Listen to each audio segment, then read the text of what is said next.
the National Broadcasting Company and its affiliated stations present The Pacific Story.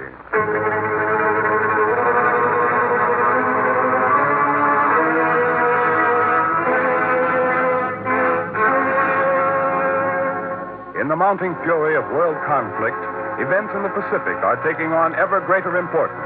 Here is the story of the Pacific and the millions of people who live around this greatest sea.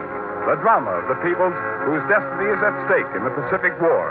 Here, as another public service, is the tale of the war in the Pacific and its meaning to us and to the generations to come.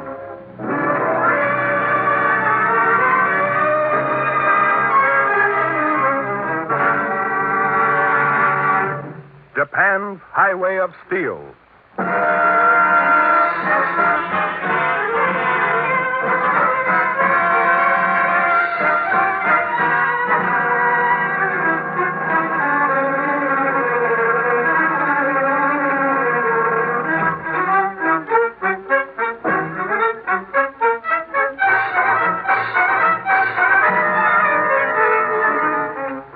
On October 23rd and 25th, in the waters of the Philippines, the Japanese Navy suffered its most disastrous defeat in the history of the empire. 24 Japanese warships were sunk. 24 out of the 60 Japanese ships in the battle. 34 were damaged. 34 knocked out of service for months. Only 2 Japanese warships escaped without harm. By this victory, the U.S. Navy won control of thousands of square miles of the Western Pacific. Also, there were other figures to report. We are sinking Japanese shipping at the rate of 2 million tons a year, and Japan can build only 1 million tons a year. These were the cold facts. Japan is a maritime nation. To supply her far-flung troops, she must have ships. And to bring back raw materials from the land she has conquered, she must have ships. But the Japanese have long been preparing for the eventuality of being throttled at sea. Today, as the U.S. forces draw the noose tighter around her sea communications, Japan's inland strategy becomes clear. Japan is developing a railroad system to stretch from Korea to Singapore. The development of this railroad system is linked with the basic thinking of the Japanese. Wars are won by land fighting. Ships are for the transportation of troops. Observers who watched Japan's development of the railroad system on the mainland of Asia during the last third of a century inquired into the Japanese thinking. Do you mean that you do not think of ships as a fighting force? Ships are for transport and for protecting communications. But what of Admiral Togo's crushing victory over the Russians at Tsushima? The Russian fleet was 18,000 miles from home. Every advantage was ours. That implies that you Japanese avoid taking risks with your vessels. You might say that we prefer taking risks in another way. Your country and Britain think of your navies as defensive weapons. You use your navies to keep the enemy away from your homeland. We use our navy to take our troops to the lands where the decisive battles will be fought on land. I see. Then your navy is a servicing unit for your land forces. It is the land forces that win wars. With this thinking, the Japanese long ago took steps to assure her land forces of transportation on the mainland of Asia.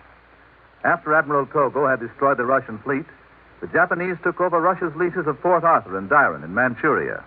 With this, they also took over the railroad connecting Port Arthur and Dairen with Changchun in the interior of Manchuria. This became the first unit of the Japanese rail system on the mainland. And soon they were busy with the second unit. Mr. Ashikawa, my government requests an explanation why this bridge is being built across the Yalu River without the consent of the Chinese government. Has not the Chinese government given Japan rights to maintain the railroad between Mukden and Anton here on the border of Korea? The rights you speak of were forced from us, but the Chinese government gave no rights to Japan to build a railway bridge across the Yalu River. The bridge is necessary in order to make direct rail connections between Busan in Korea and Mukden in central Manchuria. But the Chinese government did not intend that Japan should develop such a railroad system. We are building this bridge at our own expense. I must tell you that the Chinese government does not approve of the building of this bridge and that building operations must be stopped at once. But the Japanese went on building the bridge. And when it was completed, they had a railroad extending from Korea over which they then held a protectorate up to Mukden, and from there up into the northernmost reaches of Manchuria. This railway became the spearhead of Japanese aggression on the mainland of Asia.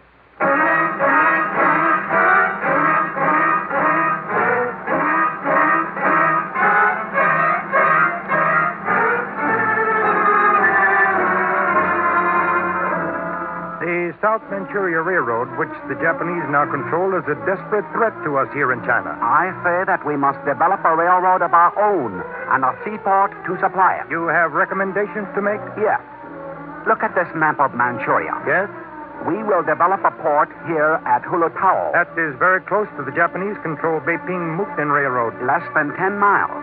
And we will build our railroad up here at the border of Siberia.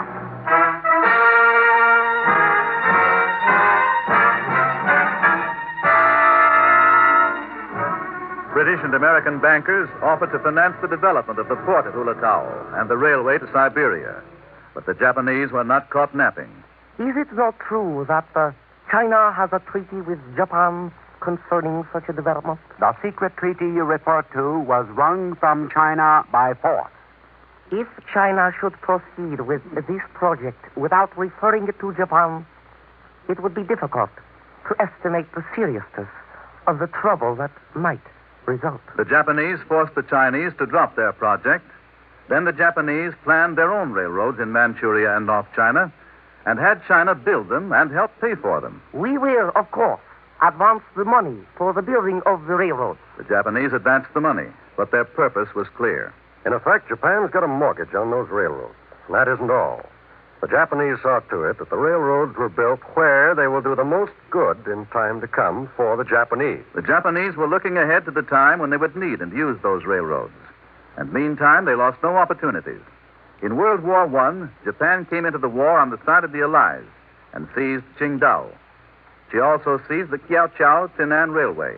And then one day in 1915, to the astonishment of the world, she made her notorious 21 demands on China. Japan demands that the Chinese government consent to the building of a railroad from Chifu or Lunghao to join the Kiaochao-Tinan Railway. Japan demands that the Chinese government agree that whenever permission is granted to a third power to build a railroad or to make a loan for the purpose of building a railroad in South Manchuria and eastern Inner Mongolia, that the consent of the Japanese government will first be obtained. Japan demands that control and management of the Kirin-Changchun Railway be handed over to the Japanese government for a period of 99 years. Japan demands the right to build a railroad connecting Wuchang with Kyukan and Nanchang, another railroad between Nanchang and Hangzhou, and a third railroad between Nanchang and Chaochao. Japan demands that China must consult with Japan whenever the need is. China resisted, but was forced to accept 5 of the 21 demands. Step by step, Japan was developing the railroads, which one day she would use to good advantage in her bid for world power. On July 7, 1927, a conference of Japanese military, political, and industrial leaders was held in Manchuria. What they discussed made world history. Let us not deceive ourselves. Transportation is the key to operations on the mainland. Or not only that, it is the key to our national defense. Do not think in terms of defense. We must think in terms of expansion. If we wish to develop the natural resources of the mainland and strengthen our military position, we must build railroads, especially in northern Manchuria. If we build railroads in northern Manchuria, our purpose will become obvious to the entire world. If we control the great systems of transportation on the mainland, there will be no need to hide our design. No. We will need transportation to conquer Manchuria and Mongolia and China. And when we have accomplished this, the rest of Asia, including the South Sea Islands, will be ours whenever we wish to take it. These were the principles laid down in the Tanaka Memorial, and soon they were translated into action.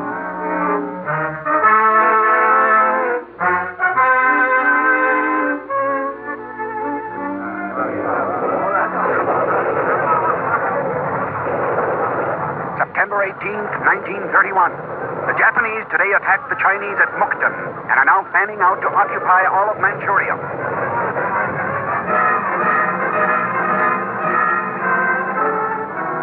It was no accident that the Japanese struck at Mukden. Mukden is a strategic railway point.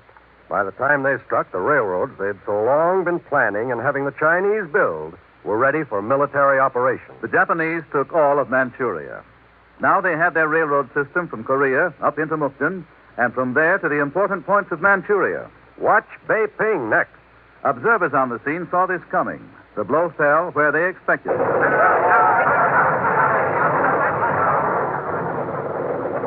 July 7th, 1937. The Japanese today attacked the Chinese at the Marco Polo Bridge outside Beiping. They are now moving to occupy northern China. From Beiping, they drove on Shanghai. Mile by mile, they took over the railroads as they advanced. From Shanghai, they struck westward and southward. They drove on the Qiantang Bridge, crossing the Qiantang River at Hangzhou. And in the van of their onslaught, there was frenzied activity at the bridge. Get that cart moving across the bridge. One of the wheels is broken. It broke down under the load. Well, whip up your horse and drag the cart out of the way. They're holding up the traffic on the bridge. My horse, he is hungry and sick. He cannot drag the wagon with the broken wheels. Everything we have is on the cart. Drag that cart out of the way, or I'll have it dumped over the side of the bridge down into the river.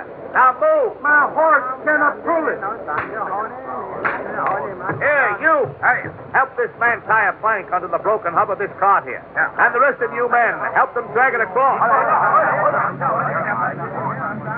How soon do you think the Japanese will be here? I don't know, but we're moving everything possible over the bridge before they get here. Keep moving over there. Keep moving. Oh, I've never seen such traffic. We're moving everything. Military supplies, government supplies, food, railroad stock. What are you going to do with the bridge? That's up to the military. Keep moving over there. Well, that bridge was completed not more than 2 or 3 weeks ago, wasn't it? Yes, and it took years to build it. It's a lucky thing we have it, for at least we can get some of our supplies across to Hangzhou and then back into the rear. We have the planks tied under the broken wheel now. All right, good. Take your men and give them a hand getting his cart across the bridge. All right. Start your horse. Get up there. Get up. Look at that broken wagon dragging across the bridge with that load. Keep it moving up there. Orders from the colonel. You ought to stop all traffic across the bridge at once and to withdraw to safety. Yes, sir. Stop all traffic. Blockade the bridge. Well, what about all this traffic lined up to get across? They cannot get across. The Japanese are coming. The traffic that was stopped swelled out like a sea on the miles approaching the bridge. Automobiles, horses and wagons, trucks, carts, locomotives, and railroad rolling stock.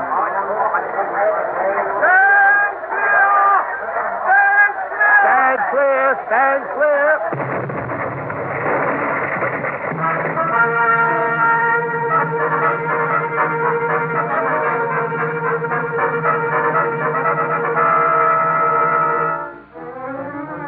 The destruction of the Qiantang Bridge halted the Japanese drive, but not for long. The Japanese swarmed across the river and took Hangzhou. And within a year, they had taken Canton, China's principal port for war materials. With the taking of Canton, they controlled the operation of the Canton-Hankow Railroad. Unit by unit, the Japanese were seizing controls of China's railroads.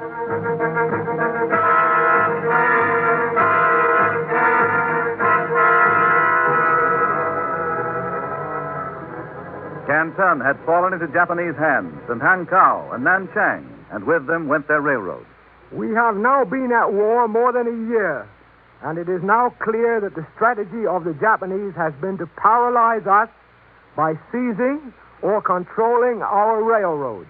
They hoped they would force us to surrender. In order to continue resistance, we must fight to hold every possible mile of railroad and to build new lines wherever we can manage it. We have lost Canton and we have lost Hankow, but we still control much of the railroad lines between them. Yes. It is my belief that we should tear up the sections that are in danger and move them to sectors where they will be of more use to us. The rails and the rolling stock and all? Everything that can be moved. Well, where would you move it? To the Hengyang Guilin district. If we do not move it, we shall lose it all to the enemy, and they will use it against us. It was decided, and the heroic task of moving a railroad from one sector to another was undertaken. Tens and hundreds of thousands of Chinese bent their backs to the job and by fall 1938, traffic was moving over the new line. Report. In the first 10 months of operation, 480 military trains were moved over the new Henyang-Guilin section of railroad. Report. 1 million persons and nearly 250,000 tons of supplies were moved over the new Henyang-Guilin section of railroad in the first 10 months of operation. Where the Chinese could not save their railroads, they were moving them. But the Japanese continued their relentless drives, and troubles mounted for the Chinese.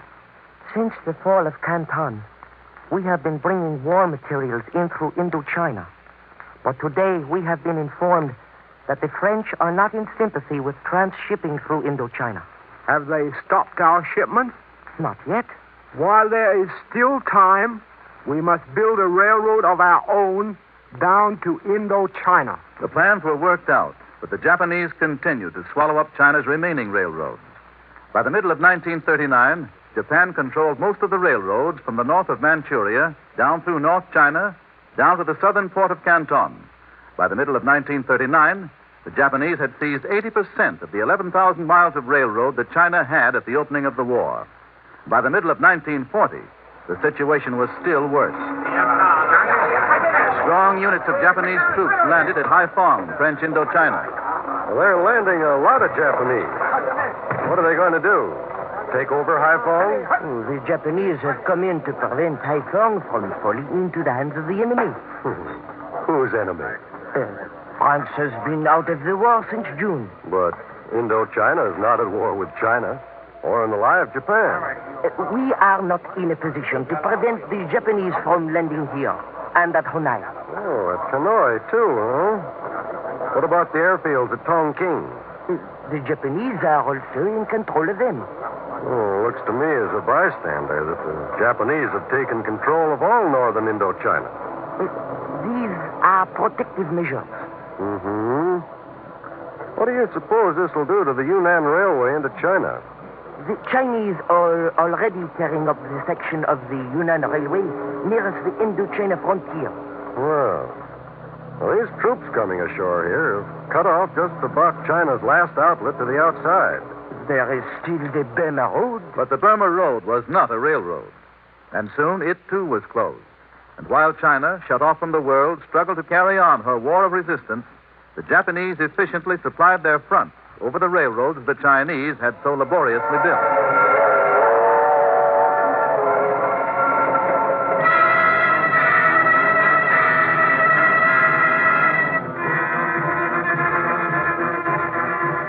The coming war in the Pacific was shaping up. Now it was 1941, and halfway around the world, Hitler sprang at the throat of Soviet Russia. The Far East shook with the reverberations. The Japanese, already firmly established in northern Indochina, now drove southward and occupied all of Indochina. And from Vichy, France, came an important pronouncement. And therefore, the Vichy government has today signed a protocol with the Empire of Japan, agreeing to cooperate militarily for the defense of Indochina. So, these Japanese troops have come down here to Saigon to protect this French naval base against the enemy. That's what Vichy says. Could they, just by coincidence, also be interested in the railroad that leads from here in Saigon up to Haiphong? What do you think? Well, aside of what this occupation of Indochina means to the disadvantage of China, it also should mean something to Britain. Because of Singapore? Yes. Japan now has not only a handy little springboard for an attack on Malaya, but also on Singapore, which, by the way, is only 650 miles away. At first, the Japanese had gone into Indochina to blockade China. Now they were converting Indochina into a military base for further aggressions. 2 days after Pearl Harbor, the Japanese engineered the so-called surrender of Thailand. And 2 months later, they had taken Singapore. Their task now was to close the gaps between their railroads, link them together in one great interconnecting system.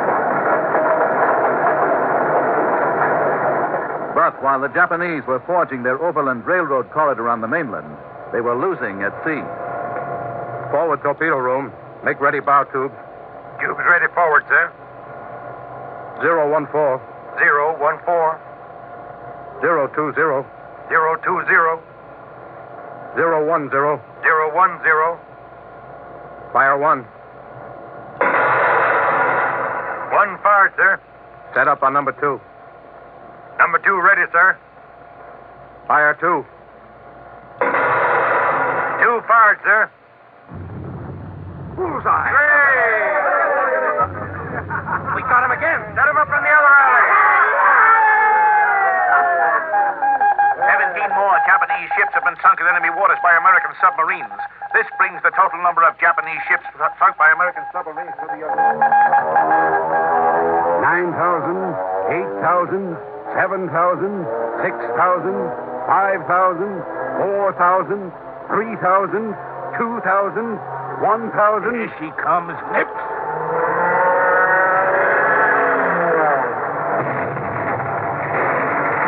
You got her, sir. You got her. Smack in the middle. Right. Now let's get back to the carrier.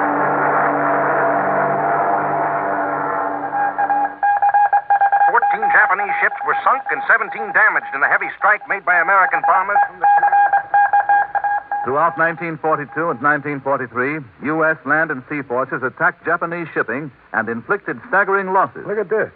Our China-based bombers have sunk another half dozen Japanese freighters and left 3 others burning. Yes, I saw that. And Chennault's planes have sunk a Japanese cruiser and a flock of smaller supply ships.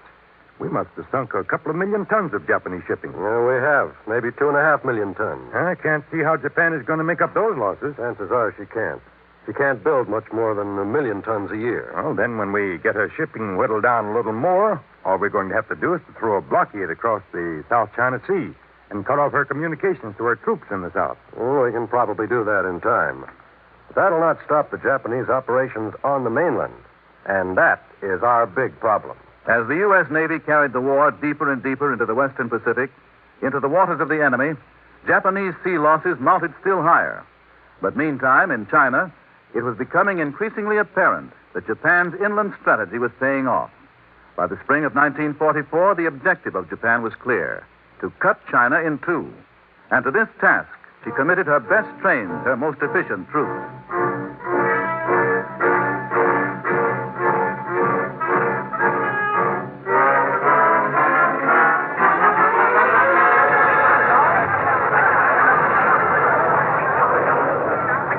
After 6 weeks of savage fighting, Henyang has at last fallen to the Japanese. This gives the Japanese possession of the entire railroad between Beiping and Hankow.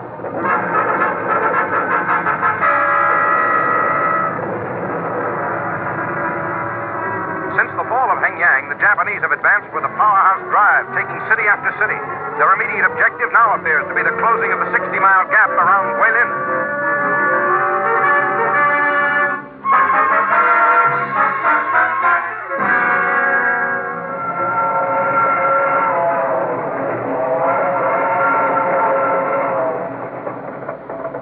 The Japanese were bringing up supplies for the assault on Guilin.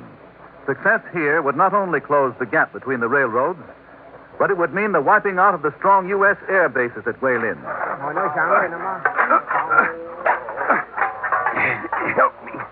Help me move this stove. Yeah, all right.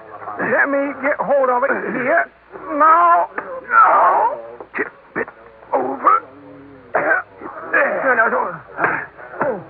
There. Now I must rest. Oh, we cannot rest until we have the street torn up for the pillboxes. I work all night. And all yesterday. And all the night before that.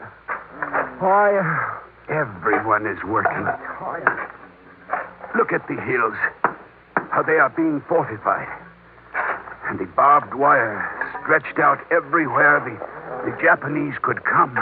Every street and every empty place is dug up for trenches and pillboxes. But I am so tired. I can't work no more. Rest a little. Oh. Then perhaps you can help some more. It is said that we will fight for every foot of Guilin. The Japanese will only pass when they have killed us. Come, pick up your shovel. We must get the pillboxes in here. Do not stop working. Come, Shannon. Try a little more. Yes, I will try. As the tens of thousands of Chinese struggled to complete the fortifications before the Japanese came, all available American supplies were brought in. All right, take it up, take it up. Get those trucks unloaded over there. Get going. We're going to need every ounce of this stuff. Presently, the Japanese started their drive on Guilin. They averaged 10 miles a day in the early stages. As they approached, the resistance stiffened. Intelligence revealed their strength. The Japanese are converging on Guilin with 7 crack divisions. They are well equipped and well trained. The railroads are bringing up enormous amounts of supplies to support them.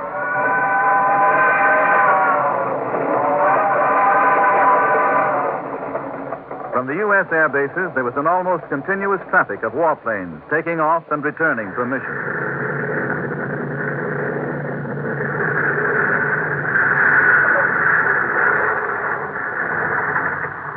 Well, how'd it go, Lieutenant? Well, we strafed them up and down the ranks after the bombers laid their eggs on them, but it doesn't seem to make any difference. They keep right on coming. Did you see any evidence of hidden troops? There are lots of them. They must be advancing at night. They are. All right. Get those ships serviced. Take a breather, Lieutenant. We'll be going right up again. But in the face of the resistance, the Japanese drove on. At last, it became obvious that the Guilin air bases could not be held.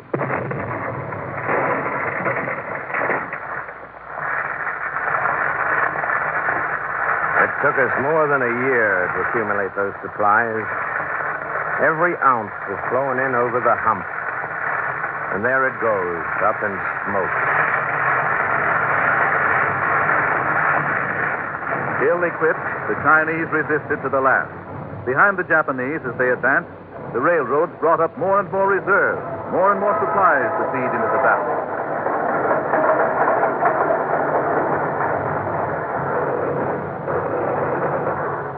Guilin has fallen. With this victory, the U.S. air forces in China have been pushed back hundreds of miles from the South China coast. The Japanese now have an overland railroad corridor extending 6,743 miles from Tokyo through Korea, across Manchuria, down through China and French Indochina to Singapore. The Japanese are now engaged. One bright spot is that the Japanese still have to build about 500 miles of railroad to complete their overland corridor. And since a great part of the corridor is in Chinese territory, the Japanese will be vulnerable to Chinese attacks all along the line during the building. Well, of course, that's a possibility. Also, railroad traffic is no match for shipping. But it is an excellent alternate.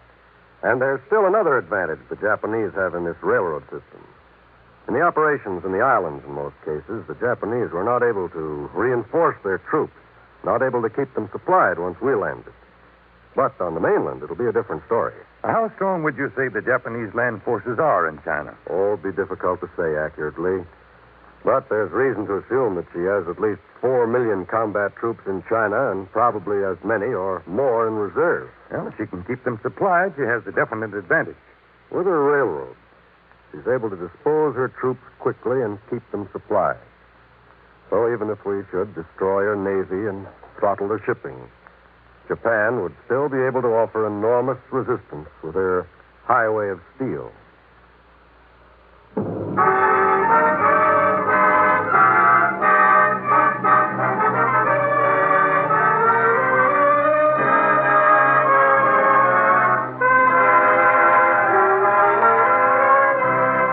You have been listening to The Pacific Story, presented by the National Broadcasting Company and its affiliated independent stations as a public service to clarify events in the Pacific and to make understandable the cross currents of life in the Pacific Basin. A reprint of this Pacific Story program is available at the cost of 10 cents. Send 10 cents in stamps or coin to University of California Press, Berkeley, California. To repeat, a reprint of this Pacific Story program is available at the cost of 10 cents. Send 10 cents in stamps or coin to University of California Press, Berkeley, California.